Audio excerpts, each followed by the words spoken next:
Hi everyone, welcome to market pirates and आज हम करने वाले हैं गोल्ड के एनालिसिस परसों के लिए। ठीक है। तो अभी जहाँ तक कि हमारी सारी एनालिसिस थी वो सब सही रही। ठीक है। एंड अब हम आ चुके हैं परसों के लिए कि क्या हमारी एनालिसिस रहेगी। ठीक है। और क्या हमारा पॉइंट ऑफ व्यू रहेगा। ओके। तो सबसे पहले हम आ जाते हैं डेली टाइम फ्रेम में। तो भाई देख सकते हो कि डेली टाइम फ्रेम में विदाउट एनी रीजंस, मींस जितने भी रीजंस हैं वो लोअर टाइम फ्रेम के हैं। ठीक है। मतलब जो जितने मूव्स आ रहे हैं वो सारे मूव्स मतलब ऐसे आ रहे हैं कि रैंडम मूव्स आ रहे हैं, या फिर किसी की ट्वीट की वजह से आ रहे हैं, किसी कुछ मतलब वॉर की वजह से बहुत कुछ हो रखा है मार्केट में ऐसा, मतलब बहुत मैस हो रखा है। ठीक है मार्केट अभी। तो अ, मैं रिकमेंड नहीं करूँगा कि तुम ज़्यादा बड़े लॉट से या फिर अच्छे खासी ट्रेड्स या फिर इसी पर डिपेंड रहो गोल्ड के ऊपर। मैं ये कहूँगा कि यार अगर तुम पेयर्स में भी करते हो तो पेयर्स में भी ट्रेड करो। ठीक है। और मेन फोकस अभी पेयर्स में ही रखो क्योंकि पेयर्स कम वॉलेटाइल हैं। ठीक है।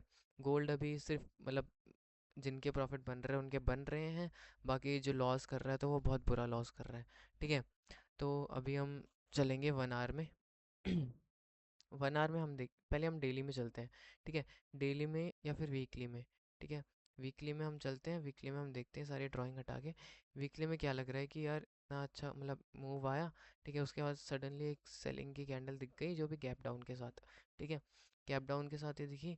तो अब हमारा व्यू क्या रहेगा, अब मेरे को मतलब जो मुझे लगता है जो मेरा पॉइंट ऑफ व्यू है वो यहाँ तक रहेगा। मीन्स अगर डेली टाइम फ्रेम में देखें तो डेली टाइम फ्रेम में मैं कह सकता हूँ कि वीकली की जो कैंडल है वो यहाँ तक आए।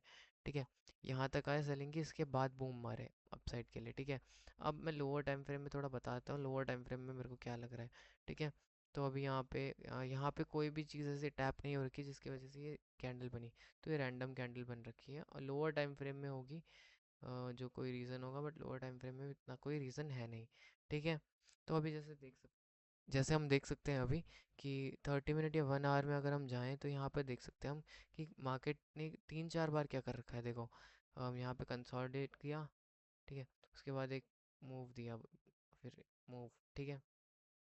फिर से मार्केट ने क्या कर रखा है कि यहाँ पे कंसोलिडेट किया, फिर एक सडनली डाउन साइड का मूव, और फिर अप साइड का, और फिर उसके बाद कंटिन्यू। ठीक है। म, देखो यहाँ पे फिर से कंसोलिडेट किया, फिर मूव। ठीक है। तो हमको बस ऐसे ही कैप्चर करना है। देखो यहाँ पे फिर से कंसोलिडेट किया मार्केट ने। ठीक है।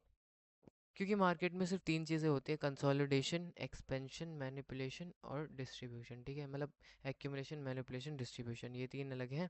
ये पावर ऑफ 3 में आते हैं। और जो वैसे आता है अगर थोड़ा एक्सपैंड करके बोलो इसको ही, तो कंसोलिडेशन, ठीक है, मैनिपुलेशन, एक्सपेंशन और रिट्रेसमेंट, 4 चीज़ें होती है। ठीक है।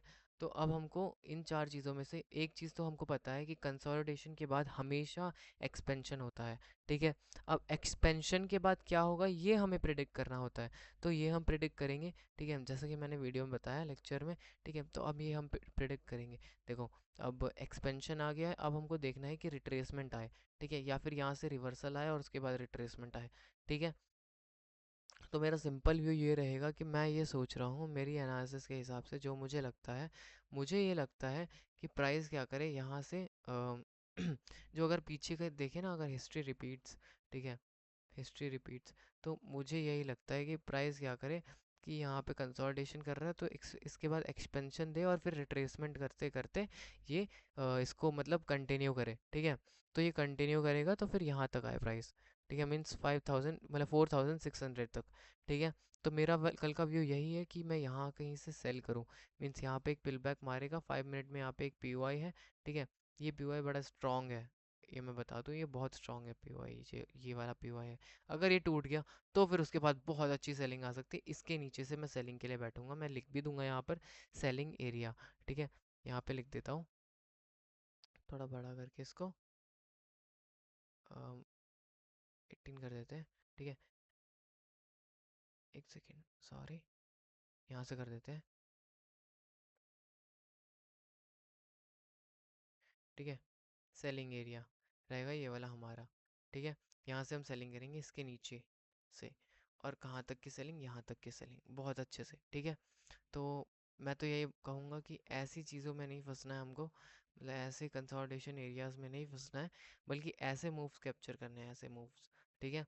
तो ऐसे मूव हम तभी कैप्चर कर पाएंगे जब कंसोलिडेशन के बाद, एक्सपेंशन के बाद जो चीज़ हमको देखनी है, या फिर रिट्रेसमेंट या फिर रिवर्सल, तो वो हम प्रिडिक्ट कर पाएँ। तो वो चीज़ अगर हमने प्रिडिक्ट कर ली तो बहुत अच्छा है, ठीक है।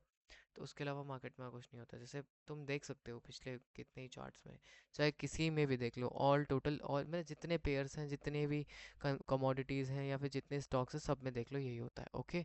तो मेरा कल का पॉइंट ऑफ, मतलब मेरा कल का व्यू ये है कि मैं कल सेलिंग में बैठूँ इस एरिया के नीचे, ठीक है।